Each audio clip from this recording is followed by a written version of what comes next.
Hi, my name is Kirsty. Welcome to Kirsty Knits and Sews. It is good to see you here. I have a lot of things to share with you today. I thought that I had not worked on much this week, or this fortnight, or however long it's been since I last shared with you. But I've actually worked on more than I realised, and so we still have quite a few things to go through.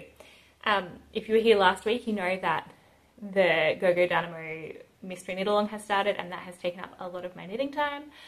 But I've still had opportunities to do other things, and yeah, like I said, excited to share with you what's been going on around here. It is October 14, 15, it's a Tuesday, at 11:40 a.m. I have not quite the sun streaming in. I have clouds outside and the sun coming through the clouds, and I am wearing a jumper, a mohair and fingering held together jumper, which is super warm. This is called Maggie, I almost said Maggie Blue. I call it Maggie Blue because I made two Maggies and this was the blue version, but it's called Maggie. It's by Comfort Zone Knit. I was a test knitter and my other version was the test knit, and then I knit this one because I wanted to try it in a different fabric. And so this is, now I'm going to have to check it. No, Vera Yarn Designs. Everything will be linked below, including my project page for this, which has makers and pattern and everything. But it was Vera Yarn's design merino singles held together with drops, kid silk in the jeans, blue jean colourway. And I think maybe it was like blue slate was the singles, but I'll link the project page and all the information is there. I made this maybe 2 years ago, and so, it's had a lot of wear in that 2 years, but it means I don't remember all the details. But I do remember Maggie is a both bottom up and top down. You cast on here and do the lace and the yoke bottom up, and then you pick up the provisional cast on and you do short row shaping, split for the sleeves, and finish it off. And it's got these beautiful, I'm not sure I call them balloon sleeves, straight sleeves with the rapid decrease for the cuff, which makes them really comfortable to go, really comfortable to go over t-shirts and things like that. This would be my most worn hand knit in the cooler weather. It's brilliant. Like, I'm wearing it over a t-shirt, tank top at the moment. But because it's so warm, I'm just super comfortable. It's delightful. It is cold today. It is meant to be a high of 10 degrees Celsius, and we're currently at 7 degrees Celsius. And the heating in the house hasn't kicked on yet, so it's still cool inside. I think actually my husband turned the heating on yesterday, but we set it at such a temperature to keep it sweater weather inside, and it just saves on gas bills and things like that. But it also means I get to wear my hand knits, so I'm not sorry. So yeah, I'm so excited to have the cooler weather here. And I haven't, yeah, so welcome. I live in Poland with my husband and my kids, and I'm already thinking about all the things that I need to make to round out wardrobes for the season. I have done some things ahead of time. I'm in the process of others, but like, my kids don't have, one of my kids has a scarf that is hand knit by a friend a few years ago, and he wears that. My daughter doesn't have a scarf, but then I was thinking I should make them some cowls so that they don't have stringy bits hanging around. So many thoughts. All right, I'll get to that later. But for right now, let's talk about what I finished. And that is only one thing since I last spoke to you, and that is my Musselburgh. So this is a hat. The pattern is Musselburgh by Ysolda Teague. And it is really a long tube. If you have never seen a Musselburgh before, this is what it looks like once you've knit it. And just look at that hand-dyed yarn. Sorry, hand-dyed. Hand-spun yarn. Oh, so pretty. I'm really happy with this, partly because I spun the yarn and knitting with hand spun is delightful. It was a three-ply fractal worsted spin, which if you're not a spinner means that I split the yarn, the wool came in a long thing, and I split it into 3. One of them I spun just straight, one of them I split into 2 again and spun, and the other one I split into 4 and then spun. And then I plied them all together. And it is, I'd say it worked up at a fingering, like I had the same gauge that I normally have for fingering weight Musselburghs. So delightful to knit with hand spun. And then you just, I just did that off camera, but you just halfway through flip one side into the other, and then to get it, like that's how you get your beanie shape. Pick the side that you want to show and then fold up and you have a beanie. It is so good. It is so good to wear. It was so fun to make. I did have FOMO.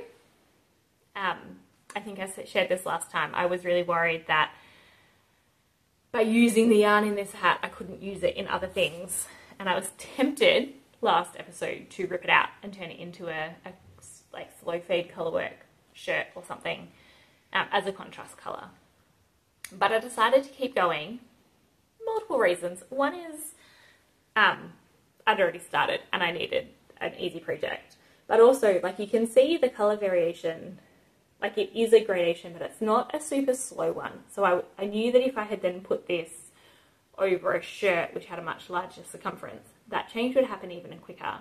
And so you wouldn't get this effect in the colorwork. You'd get a much quicker change. But also, I just so enjoyed knitting this. And it was really fun if I was, you know, in a 2-hour meeting to be like, I just knit from this line to this line. Whew. And so seeing the change and the growth was really exciting.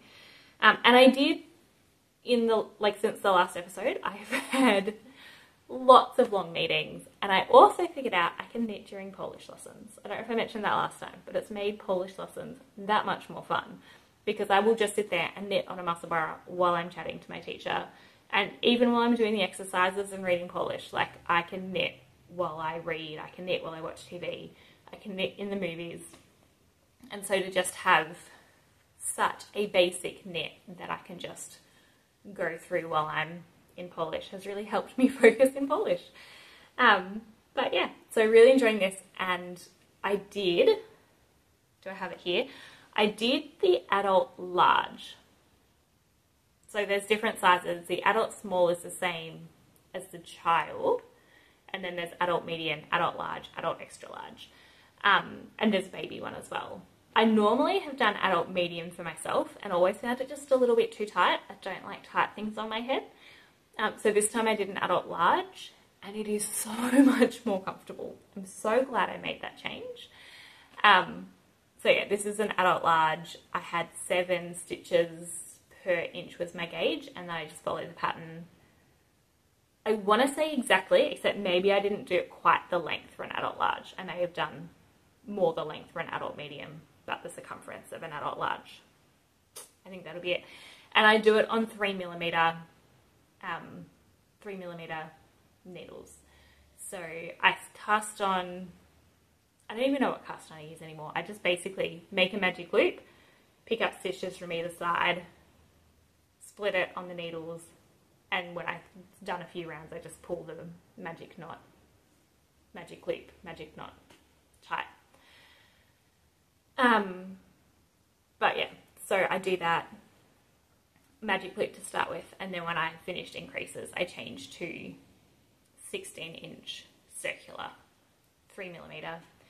Knit the whole body, the bulk of the hat, and then when I get to the decreases, change back to magic loop. Yeah, and the magic loop is not, like, it's not difficult, but it is more attention needing to be paid because you're decreasing than the in the round 16-inch circular. Anyway, I love this hat. I've been wearing it every time I go outside, my head is warm. It's not too tight for me. I have recently made, I made my daughter one a few months ago. I made my son one just before I finish this one. And that is my only finished object. But I will show you the next one that I cast on. So I started this on the 24th of September and I finished it on the 6th of October. And as soon as I cast that one off, I cast this one on. So this has been on the needles since the 6th of October, which is just under 2 weeks. I did most of this, like I did almost half of it in one day or 2 days. Like I cast on and then I had just a really long super meeting and then I had polish the next day. And so it was just, it flew. And I haven't had as many long meetings this week, so it's been a bit slower. But this is delightful. I wish you could touch this. It is so soft. You can see, like, I feel you can see it. You can definitely feel it. But like this is just so drapey, and this is more structural. This has silk in it, which accounts for the difference in drape. Let me get, here we go. So this is the yarn, caked up. It is beautiful, and it is Black Wattle Yarn and Fibre Kunzea 4-ply. It is colour slate blue, and it is 70% baby alpaca, 20% silk, 10% cashmere. Utterly delightful. Utterly delightful. I picked this up in person, I want to say at their farm shop. They have a yarn shop at the farm, and I was able to go there a few times when I was in Australia. It is in Murrumbateman, just outside of Canberra, which is the capital of Australia. Yeah, I have an almost full skein that I did a cowl out of. So any leftover of this I might put with that and see if I can do another cowl or something. So I had an almost full skein of this here. And then when I was in Australia, I knew that I wanted a kind of plain Musselburgh for me to go with the crazy other things that I wear. And I mean, it's so close to this colour, I would wear it with this anyway. And then I decided to do this, and it's just much more vibrant. So I'm going to have a softer one and a vibrant one, and I will wear both. But this is, it's so soft, it's so drapey, it's so delightful. I am looking forward to wearing this, and it is hand dyed. I don't know how much you can see. There's a few darker dots in here, but for the most part, it's definitely a tonal, not a variegated or something like that. Yeah, and I was debating doing like a pattern, like some, what's the word? Cables. I was debating adding cables to the Musselburgh pattern, because you could, I could do that. But after I finished this one and it fits so nicely and I loved it so much, I was like, nah, I'm just going to do it plain, put it back in my easy knitting pile and keep going. So that is almost, if I do the adult medium, I've got about 3 inches left. If I do the adult large, I've got about 5 inches left in terms of length. And since this one I think is the adult medium, we'll see. I'll probably just knit until I'm like, that looks good. And then I'll measure it and be like, oh, that is, you know, halfway between the two, I'll stop now. And because it's got more drape, if I have it longer, it'll just drape more. Anyway, so that is that one, which I am really enjoying that. Like I said, I started on the 6th of October. So that's what, 11 days ago. And I have my next one planned already because the Musselburgh has been perfect, easy knitting, reading, knitting, all those things. And I found that I had these 3 leftovers from socks that I made. I think those 2 were for my dad, and that one may be my father-in-law. Anyway, I have these left over from socks, and because they're all Shabavol crazy, they're 2-ply Shopavol. They're 2-ply gradient yarns. They're scraps, so I don't have the labels for them. But I thought that would make a really fun Musselburgh. I'm pretty sure I weighed them and it's around 100 grams, so it should be enough for a Musselburgh. And so I thought I might do it that way. 1, 2, 3. So that I can try and get the gradients to not be too obvious as you go from one to the other. And like this one is starting with black and black. So if I put that, like there'll be a line, there'll be a jog, but hopefully not too obvious. Like even this one, oh, they're getting tangled now. This one here has that kind of blue colour on the outside, which this one has the blue and black just a little ways in. And so I don't know if I'll do colour management or if I'll just attach them and go. I'll probably attach them and go. Interesting. Anyway, yeah, so that's my next Musselburgh. It'll be a scrappy Musselburgh, and if I finish it by the 6th of November, I can enter it into the scrappy Musselburgh, no, the Monster Musselburgh knit along, which is just a scrappy Musselburgh knit along. But that finishes on the 6th of November. We'll see. It depends how many other meetings I have. Just drinking Earl Grey blue flower tea today from a shop here in Poland, but I couldn't tell you which one.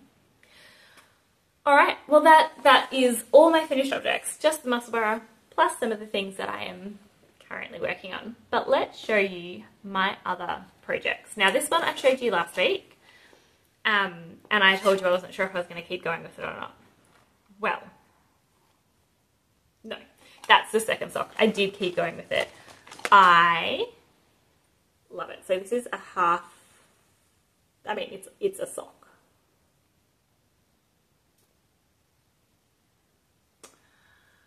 It is, all the markers, I just put them every 10 rows to help me keep track of where I'm up to, so I can make both socks the same. But this yarn I dyed myself. It was a baby pink, and then I over dyed some grey, which turned it into kind of the purpley colour, and then I did some, you know, yellow and blue speckles on top just for fun. I wasn't sure, this is what I said last week, I wasn't sure if it would be too boring or too whatever to do a vanilla sock, excuse me, with this yarn. But when I got into this part here and I just saw this kind of almost micro striping detail, and then that kind of just goes on throughout, and I fell in love with it. And then I also went outside one night and I noticed that this was the exact colours of the sky here. You just had the very soft pink and like the purpley clouds. And I just, yeah, I was like, this is great.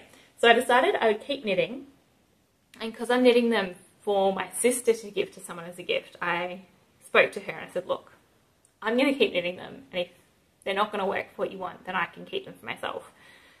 But she was like, no, they are beautiful and will be perfect for the person that she's thinking. So that is one sock done. And I have cast on the second sock. So not much done. Yeah, just 6 rounds of the second sock done. And I usually do 14 rounds for the cuff.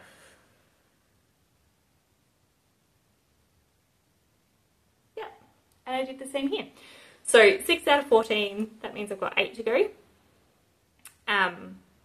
And because it's on 9-inch circular, I know that once I get past the cuff, it'll go quicker, because then it can become vanilla knitting while I'm reading, rather than what it is now, which is I need to focus on this and I have other focused knitting that I've been working on. So that one I've done on 2.25 millimeter because it's 9-inch circular, and I believe yeah, what I did when I got to the heel, because I couldn't be bothered to do it on 9-inch circular, I can, it's just more finicky. So what I actually did when I got to the heel was I just got out two 2.5mm DPNs and just did it on the DPNs because I had them, they were sitting there next to me on the couch, and doing the heel English style is much quicker for me than doing it continental style, which is what I do when I'm using 9-inch circular. So these socks are continental socks as well, which when I'm just doing knit stitches in the round doesn't take long, but when I'm then doing the purling of the heel, it takes a bit longer. So they are those socks. Now I will just say I do have the Go Dynamo to show you today, but I'll show that last just in case you don't want spoilers and you're doing it, and that way you're not going to miss out on other things. This next one I have made a bit of progress since I showed you last, not a huge amount. I guess when I last recorded I hadn't even seamed the top shoulders, which I have now, so that is something. And the whole thing is inside out, because when I'm doing colour work small circumference, I'm using 12-inch circulars I think here, 4.5mm, which is what the pattern calls for, but 12-inch circulars. When I'm doing small circumference colour work, I knit it inside out, and that just allows the floats more room. It's more important for socks, because when I'm knitting socks colour work, you just lose the elasticity. But I've decided to do the same for this. And you can see my beautiful llamas, which I also got from Black Wattle Yarn and Fibre. So let me flip this in the right way for you. This is my framed jumper, sweater, pullover. Guys, I love this. I love it. Yeah, alright, where do we start with this? I will start by pointing out, I don't know if you'll be able to tell, but my gauge on the sleeve is tighter than my gauge on the jumper. Now my gauge for sleeves is normally tighter, but because it is 9-inch circular and my gauge usually loosens for 9-inch circular, I thought I would just go with the same needle and hope that it balanced out. I don't think it's balancing out, but I'm also not worried. Like, it's not noticeable enough to be a problem. It just looks a little bit neater, in my opinion. But that could also be that, you know, the grey yarn, which is also hand spun, is more regular or something. So I'm interested to see how it blocks out. But I do love it. The sleeves, I did one square, which is a half pattern repeat less on the body, which means that for the pattern the sleeves are meant to be the same amount, 5 squares, as what I've done for the body. And so I'm not sure if that's going to work or not. The sleeves are drop shoulder, so it should still be longer than the body, but I don't know if I'm going to do 5 or 6. I haven't decided if I'm going to mod that or not. I'm still on my first ball of the hand spun, which is 100% Corriedale. Here's my second one. Yeah, 100% Corriedale that I spun 2-ply woolen, so backwards draw, and it was a bat. So it was carded and I spun it supported backwards, supported long draw. And I'm on my second ball of the main colour, which is Chepo Itera, I want to say, Malabrigos Rios, 100% wool, superwash worsted, and, oh, cello. I should do this every time. Cello Itera, 894. And that is the same colour as my other colour. So here they are in balls. You can see a difference in colour there. One's more brown. And so yeah, the more brown one I'm using as this colour, and the more blue one I'm using as the contrast down there. I love it. I did look up the knit along finishes, I don't know if it finishes on the 22nd of October or whether that is the day that Rhinebeck is, and so it finishes before that. And it's now the 15th. So I don't know if I'm going to get this done by then. I still have in the back of my mind that I would like to, but I'm not worried if I don't. And that's just because I'm doing other things and I don't want this to become a pressure knit. If I wasn't doing the MKAL, I think it would have been easy finished, but the MKAL obviously is taking focus and some of my focus knitting time, which this is definitely focus knitting time. I've also been really like spacey in the evenings, which is normally when I would do this kind of thing because the kids have been in bed and I can sit down and focus. And there have been some evenings where I've just been reading and not knitting. And while that's probably normal for most people, if I'm reading, then I'll often just be doing some vanilla knitting or something, and I haven't even been doing that, I've just been reading. So I've been a bit spacey, and so I think that's also another reason that it's kind of gone to the side for the moment. Maybe I'll start doing, try and do one, no, I'm not gonna. I was thinking I could do like 1 star a day, and if I did that for both sleeves, then I could get it done by the end of the MKAL, the knit along. But A, I couldn't even do it if I did 1, and B, I don't want to do a star a day.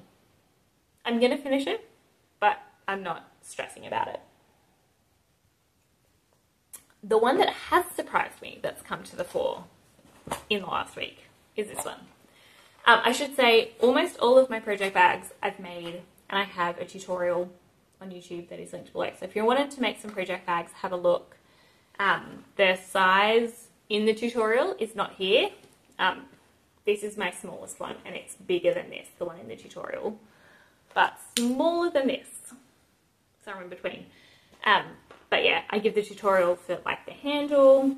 I think I do a single colour, but I talk in it how to do different colours and how to do different sizes. Yeah, so this one is in a big bag because it is a blanket. And this is one that I had decided to give up on. I was not to frog, but to give up on getting it done for Christmas. So this was originally going to be a Christmas present for my nephew. Not going to be a Christmas present for my nephew, but if I can finish it and ship it with the Christmas things, that would be great, and it can be his birthday present. We have another present for him now. However, his birthday isn't until the middle of next year, so I suspect it will not be ready by Christmas time, and I will just work on it. But I have rediscovered the joy of working on it, and let me tell you why. This is a corner-to-corner crochet blanket. I am using a 3.5mm tulip Atimo crochet hook. I am doing it in DK weight yarn, and so it's probably a bit small for what I'm doing, but that's what I had and that's what I'm doing. But because I'm doing corner-to-corner crochet, let me see if I can get the pattern out. I guess it's what you would call a grafghan.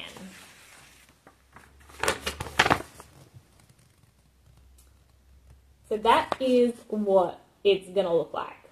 That is a digital rendering. That's not actually a crochet blanket, but that gives you an idea of what it is, and it's by 2 Magic Pixels, yeah, Greninja. I bought the pattern, which is a graph. I then very quickly bought the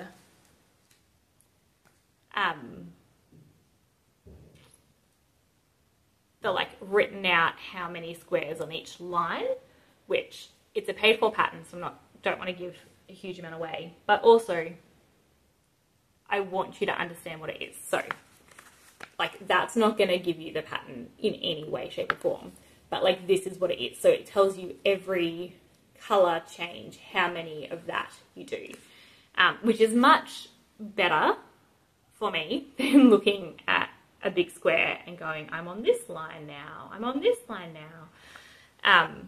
Yeah, I found it much more helpful. But what I hadn't counted on was how annoying it would be to have that many colours attached. And so I sped through the first corner, which is plain, and then when I got to the colours, I was like, no, that's fine, I'll just, you know, make my little balls of each colour and they can sit there. And they got so tangled and so messy, and I just put it away in the 2-half basket. Then we got a 3D printer, and I was having a look and realised you can 3D print yarn bobbins. So these are the ones that we printed first when we were just playing around. They're exactly the same, they're just a different colour. And this is PLA, this is PLA Plus, if you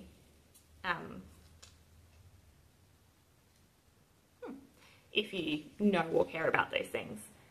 I just realised that this one is actually made better, but I don't know if that's just that we finagled with the settings, or it had different settings on when I did it, so they're much more precise. Anyway, yarn bobbins. So the other day I decided that I would just sit down and wind all the things onto yarn bobbins. I didn't have enough, so then I got my husband to print some more, or I asked him to not print other things so that I could print them. And now I have enough to keep going. So I'm going to show you what I've done, and it's going to be a little bit tricky. It's not actually a huge amount, but I have about 15 yarn bobbins attached to this thing right now. And there are ends sticking out because I'm not dealing with them. I'm crocheting over them as I go if I can, but I'm not sewing in and cutting off or anything like that at this point. Alright, look at that. You can start to see the pattern. Like, I have bobbins hanging off the end. There you go. And then there is another. These are the toes. The blue things are toes. So you can see some toes coming on both sides. And then the yellow, I believe, is like webbing between the toes. Now, the background colour in the pattern is all one colour, but my nephew really likes pastel colours. And so what I've done is I've gotten, I don't know if I got 4 or 5 colours, but I'm just using one till it's gone and then the next till it's gone. I've almost finished the pink. I have only the tiniest bit left, and then I'll get out the next background colour, which I don't even know what it'll be. Like, this is all the pink I've got left. I don't know if I have the next background colour in here or not. Oh, maybe. Baby blue. So yeah, I'm just striping the background colour, and I'm hoping that at the end it'll look like a very bold Pokemon. Greninja is a Pokemon on a like pastel-y, stripy background.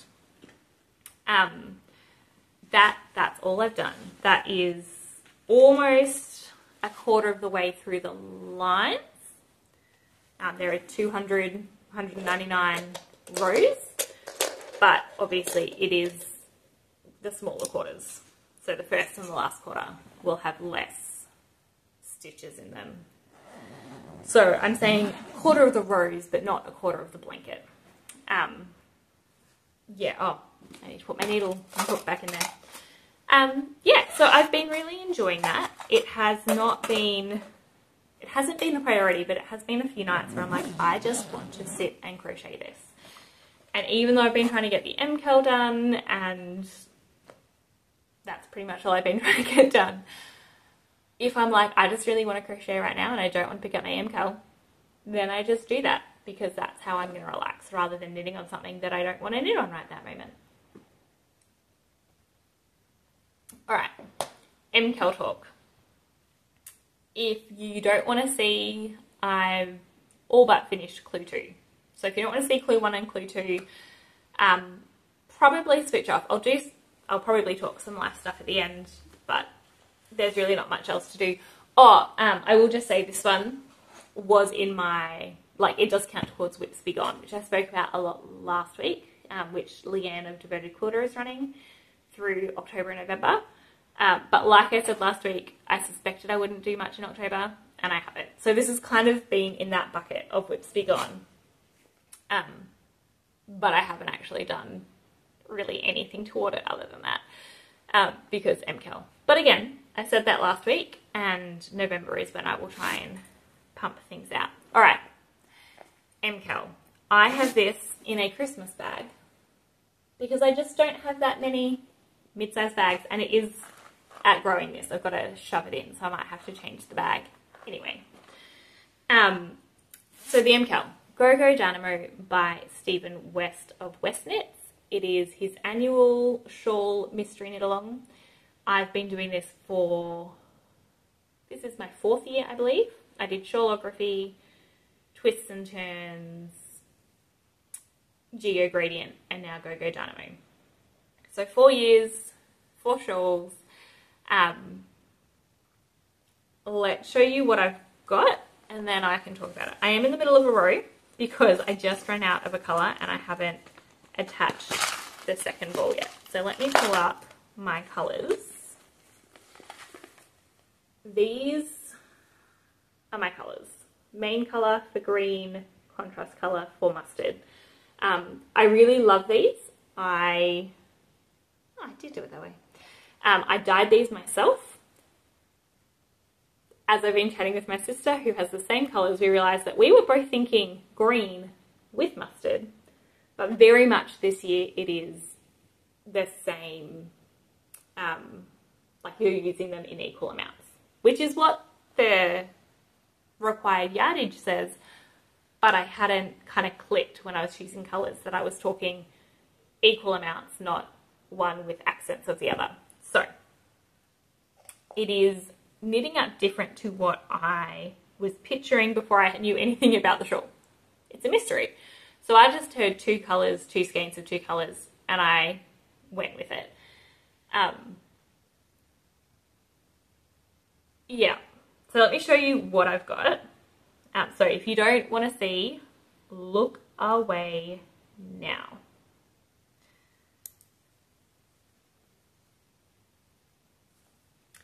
I don't know if this is going to be the top, but this is where we started, so I'm going to show it this direction.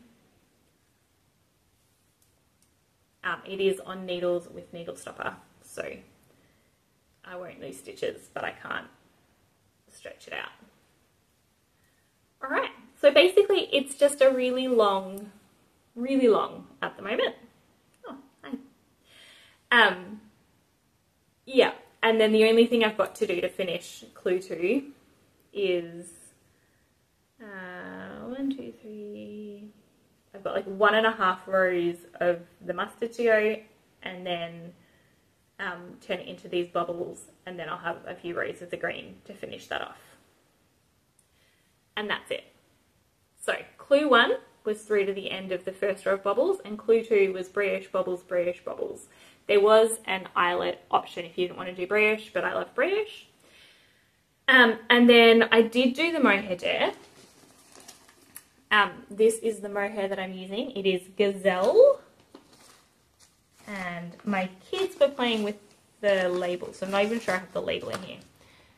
It is linked on my project page, but it's Gazelle. I believe it's a merino mohair, maybe merino mohair silk, merino mohair nylon. I bought it to do a jumper that I decided not to do, and I now have it set aside to do a different jumper, but I grabbed a skein because I thought this was just looking too mustard. And so what I did was I held it double with the mustard in the brioche to just give that a more subtle look. And I really like it. So if I show you the other side, you can see the mustard is significantly less mustard because it's got the green fuzz on it. So yeah, I'm really happy with it. It is so soft and squishy. It breaks up the regularity of the yellow, which I like, and makes it more of a green with yellow again. I don't know what the rest of the shawl is because this is only half of it. But even if there's not another mohair dare, I may just pull this out and do another mohair dare later on to, again, make it less yellow.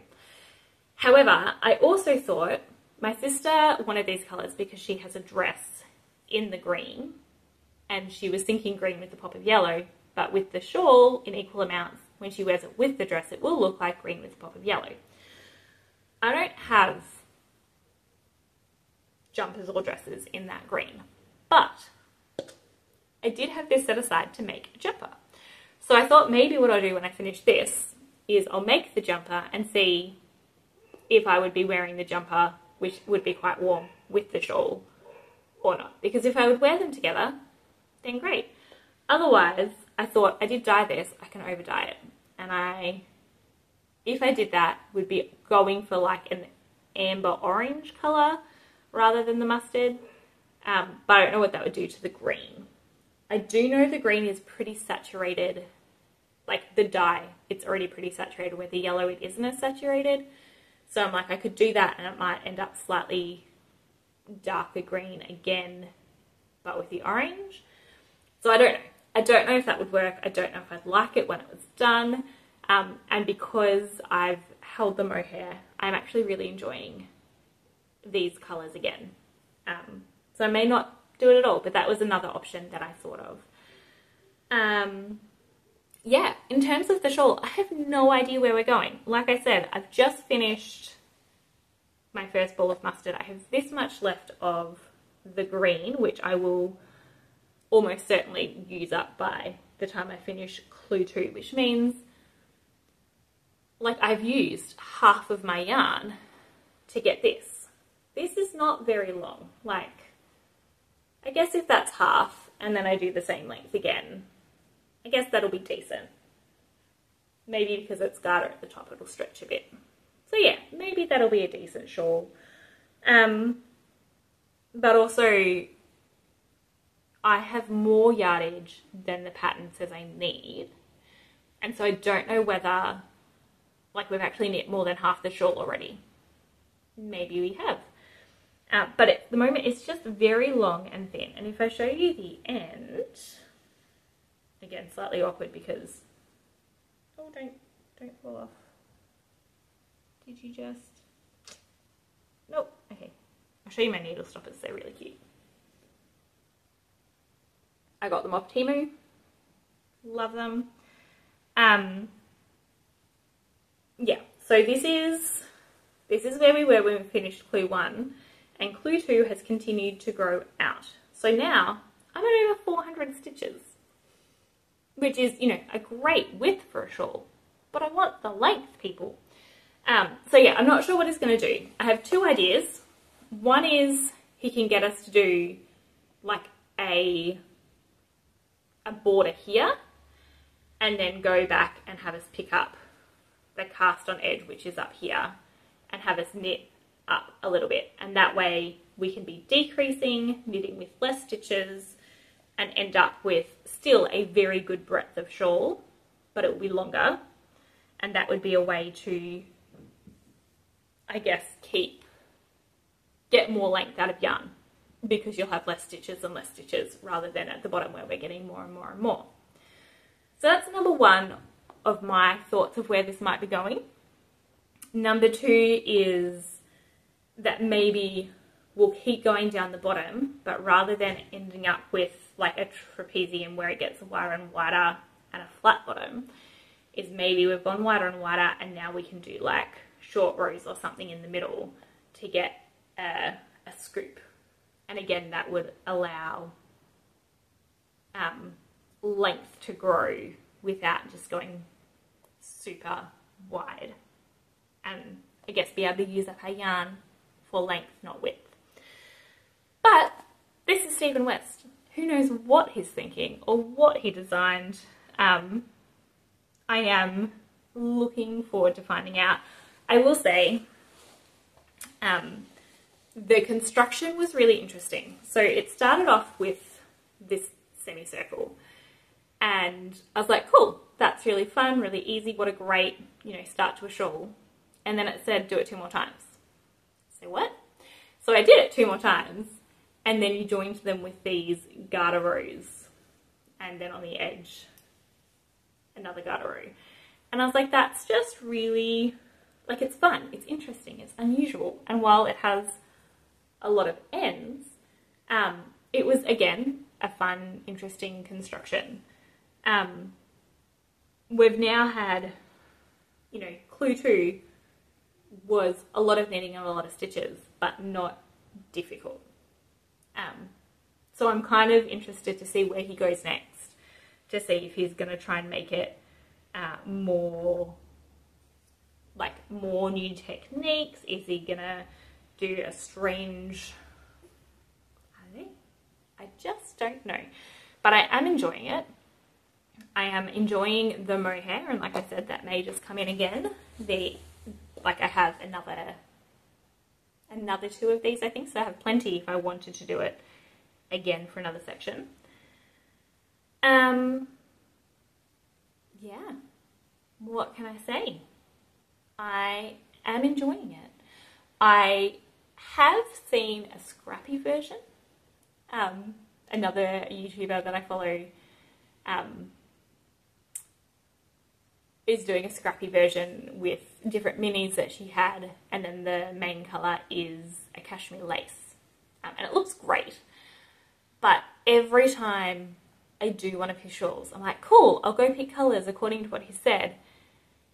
And other than shawlography, which was 5 single skeins, so you had a lot of colour play, almost every time I'm like, oh man, I wish I'd just done it scrappy. And so I'm telling you now, when MKAL comes around next year, unless it is 5 single skeins or, you know, high variegation, or even if it's high variegation, remind me I want to do scrappy. Scrappy. I love colour play, and like the 2 colour, like it is graphic. This one is very graphic. I just want to do scrappy and play with all the colour, and every time be like, what's this section going to be? I'm going to use these colours. Yeah, so that's kind of where I'm thinking for next year, scrappy. The other thing with this is, if you're Australian, they're Australian colours, green and gold. So yeah, when I dyed it, it was a brighter green and it looked very Aussie colours, and so I darkened the green. But even with the darker green, it's very Aussie sports colours. Yeah, but I'm an Aussie, so it's fine, right? No, it is fine. Yeah, I'll see how I go with the rest of it, but I think with the mohair that I can sprinkle in, it'll probably end up green and gold, not green and amber. I'm not even going to put that back in the bag because the bag is getting too small. All right, that is all of my knitting this fortnight. It's a bit of a shorter episode because while I still had a lot to show you, it's not as much as I've been working on previously. Like I said, that MKAL has taken a lot of time. Though I'll also say the first section was quite fiddly. After that, it has been, you know, long rows of very repetitive stuff. So I have been able to knit while I do it or talk to people while I do it. And that's why it's done. If I wasn't able to do it in those kinds of settings, it wouldn't be done yet. And it is only Tuesday, which means the next clue doesn't come out till Thursday. So I'll probably finish that off today and then put it aside and work on whatever I want to tomorrow on Wednesday, getting ready for Thursday. In fact, I'm probably almost finished this Musselburgh. So maybe tomorrow night I can finish it, do the decreases, cast on the next one, so I have my easy knitting again for Thursday. Yeah. So what is there in life stuff? A dishwasher broke. Dishwasher broke, I'd say at least a week ago now. It took us a couple of days to contact the landlord because, yeah, contacting landlords when it's another language just sometimes takes a bit longer. So it took us a day or two to contact them. We tried to fiddle with things ourselves to see if it could work. It's just the heating element of the dishwasher that stopped working. So it still runs the full cycle, everything seems fine, it just doesn't heat the water, which means it doesn't dissolve the soap and it doesn't, you know, melt the cheese off the plates or whatever it is. Yeah, so it's been pretty, like, we had a couple of loads come out being like, this doesn't look right.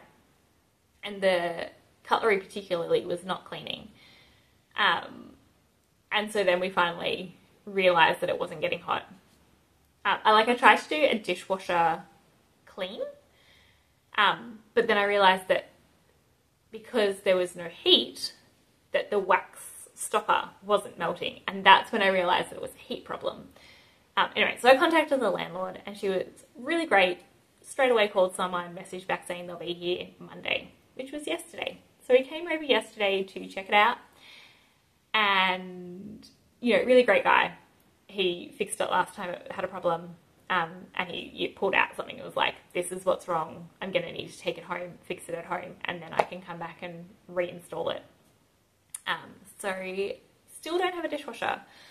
Our kids are, you know, young, but we've had a dishwasher almost their whole life, and definitely all their life that they've been able to do anything about dishes.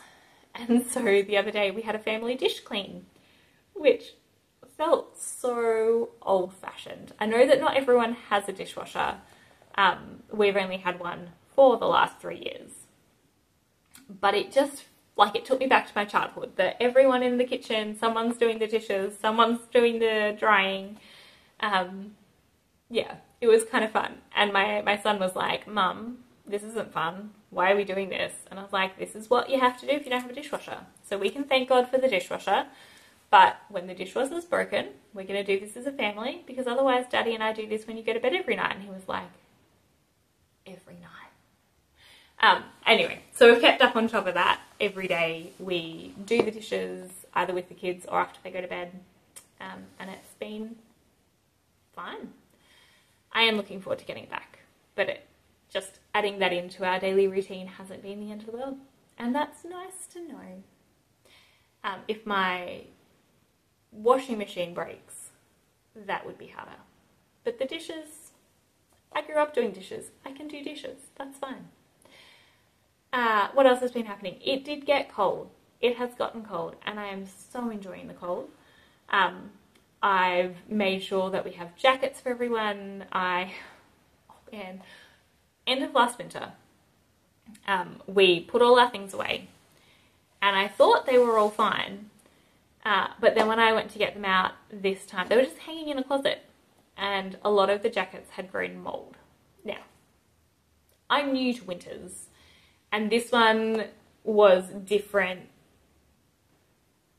Yeah, we were away for a whole winter. Yeah, because we had 3 summers. So we were away for a whole winter, and so they've been sitting in the cupboard for, over a year.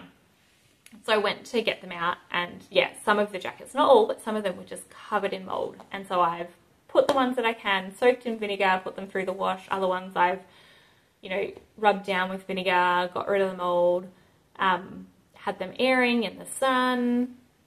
Yeah, I hope we're good. If you've experienced this before, people in the Northern Hemisphere or anywhere who has proper winters, let me know if there's something else that I should be doing, because this is all new to me. But anyway, so we have jackets. The kids' ones were, the kids had grown out of it, so they needed new ones anyway. And I think we'd already given away their old jackets previously, because we knew that we were going to be away for a whole winter, so we gave them to a friend to use.